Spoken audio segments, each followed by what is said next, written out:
Prepare to be shocked by the explosive drama unfolding between Bryan, Barstool Sports, and Brianna LaPaglia, and you won't believe how Tyler Childers fits into this twisty tale.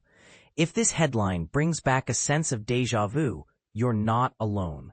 For nearly a year, simmering tensions have defined the turbulent fallout from Bryan's very public breakup with Brianna LaPaglia. Following the notorious split in October, LaPaglia leveled a series of severe allegations at Bryan, including claims of emotional abuse, cheating, and even pressuring her into signing a $12 million non-disclosure agreement. In response, her close allies from the BFFs podcast, Josh Richards, and none other than Dave Portnoy, the head of the digital media powerhouse Barstool Sports, unleashed a volley of sharp retorts. This marked the beginning of a high-profile feud that has continued to grip media attention. But here's where it gets controversial. Recently, Bryan himself seems to have grown fed up with letting the media cycle take its toll, choosing instead to take the offensive. The Oklahoma native fired off a string of subtle yet pointed jabs at LaPaglia and her Barstool entourage on social media. On the evening of August 4th, just days after mentioning his return to X with the cheeky note that he missed ruining his life with tweets, Bryan posted an Instagram story that left little to the imagination. In it, he was seen burning a Barstool Sports flag and hitting a golf ball from its top, a scene underscored by Tyler Childers' playful revenge anthem Bitten List. The choice of soundtrack is far from accidental. Bitten List has been trending impressively ever since its release last Friday, thanks to its humorous yet cutting lyrics like, "To put it plain, I just don't like you."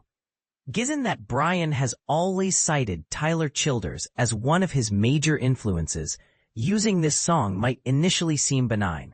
However, fans were quick to notice that just days earlier, three of Bryan's exes, Rose Madden, Dead Piper, and Brianna LaPaglia, had posted videos lip-syncing to the same track.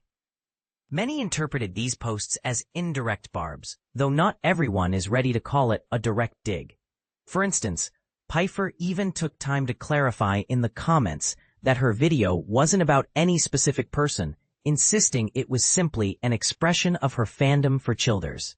In stark contrast, LaPaglia's own posts felt directly aimed at Bryan, featuring a selfie with the caption, "Nurse, he's loose again," accompanied by laughing, crying emojis, and later a video showing her locking her door and even searching for how to file a restraining order.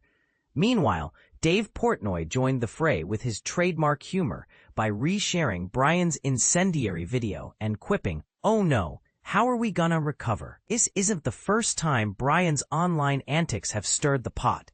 Recently, he drew significant ire when he responded to a 14-year-old fan's TikTok complaint about not getting a personal greeting, a fan who had been waiting outside MetLife Stadium for him. Bryan defended himself by claiming that a brief appearance was sufficient given his tight schedule, but he ultimately crossed a line by bluntly telling the youngster to get off my dick.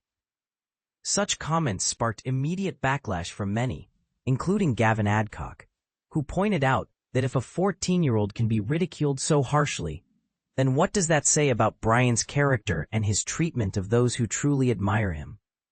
Earlier in July, especially by surprising anyone, the incident created backlash from many, including Gavin Adcock. Earlier in July, after the media, such incidents inevitably bring up the age-old debate, can we truly separate the art from the artist?